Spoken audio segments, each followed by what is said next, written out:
Whatever comes in your third eye, go ahead and describe it.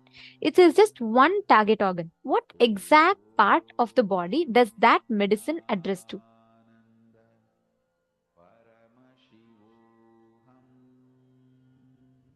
Come on, let's see what each of you are posting. Okay, I see a lot of answers actually. I see many of you have posted different parts. You should, some of you have given me a multiple choice questions. You should not list all the organs of the body. You should just list one, what the third eye shows. I think this logic always trains us to have backups, right? So we say, oh, stomach. If not stomach, let me put liver. If not liver, let me put kidney. If not kidney, let me put legs. Just put one and start. It's okay even if you manifest wrong. See, you're not going to get pass certificate if you manifest correctly. You're not going to be failed and demoted if you get a wrong answer. You are just manifesting the experience of Paramashiva. That's all. So what answer you put doesn't matter, but the experience is the most important.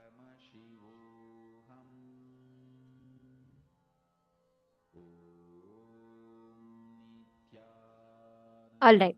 Now let us verify this answer.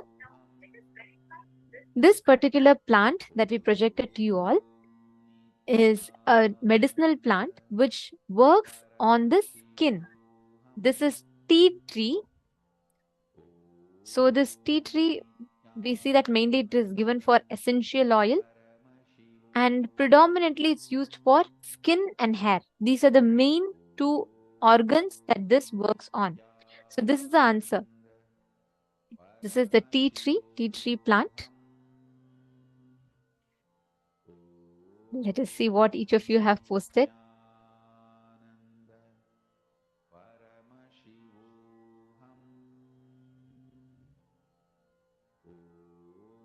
Ma Jayanti Kanagaratnam, your answer is correct. You have manifested, Ma.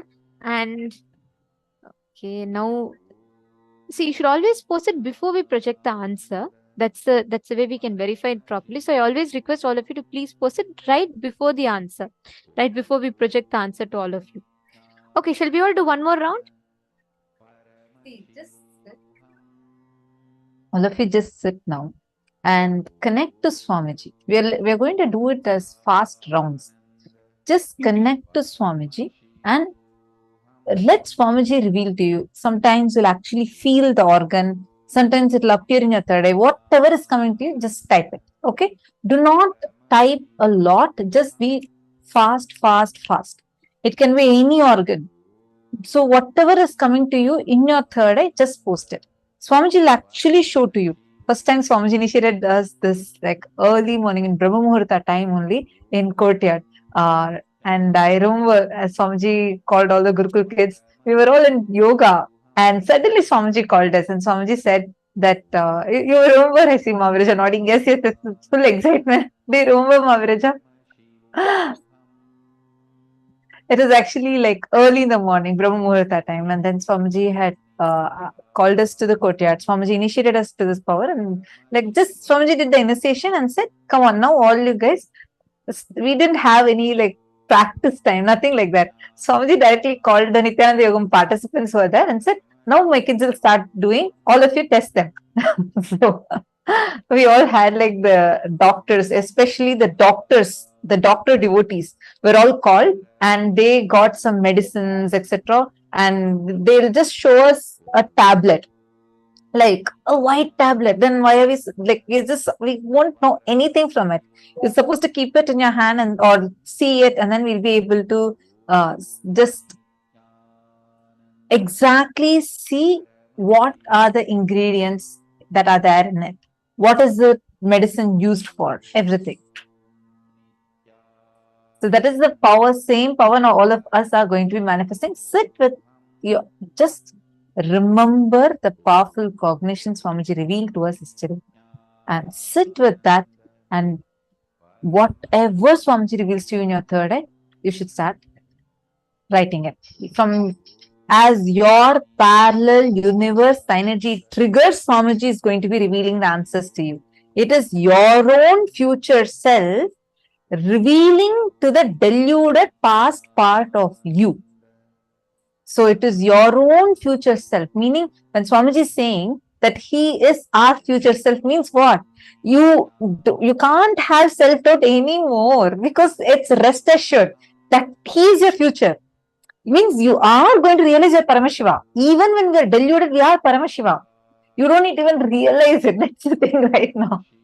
You don't even need to tell yourself, oh my God, I had to realize it. Let me sit and contemplate that Pramarakita Nyaya, they say. Like how a bee sits and keeps on with this humming. It can transform a worm into a bee. It's called as Pramarakita Nyaya in Hinduism. But you don't need that Pramarakita Nyaya. It is like just Swamiji has transmitted it already. He has clearly told us like how that in that movie Interstellar, in that climax scene, how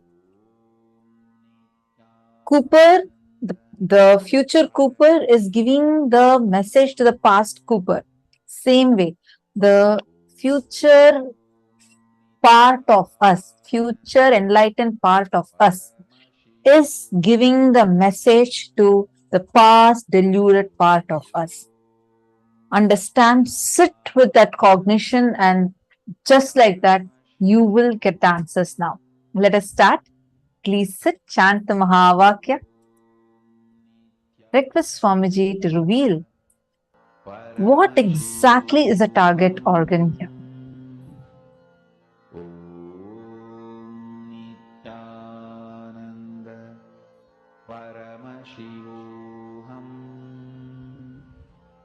Om Nithyananda Paramashivoham. Om Nithyananda Paramashivoham. Om Nithyananda Paramashivoham. Om Nithyananda Paramashivoham. Om Nithyananda Paramashivoham. Om Nithyananda Paramashivoham. Om Nithyananda Paramashivoham. Om Nithyananda Paramashivoham. Om Nithyananda Paramashivoham. Om Nithyananda Paramashivoham. Om Nithyananda Paramashivoham. Om Nithyananda Paramashivoham. Om Nithyananda Paramashivoham. Mahamahavaagya, spiritual lullaby for Samadhi, and Suprabhatam, wake up call, wake up song for Paramashiva. This Mahamahavaagya is spiritual lullaby for you to fall into Samadhi. Suprabhatam, wake up song for Paramashiva to wake up in you. Just remember this one powerful cognition. This Mahamahavaagya puts me in Samadhi. This is spiritual lullaby for Samadhi, and Suprabhatam, wake up song for Paramashiva in me.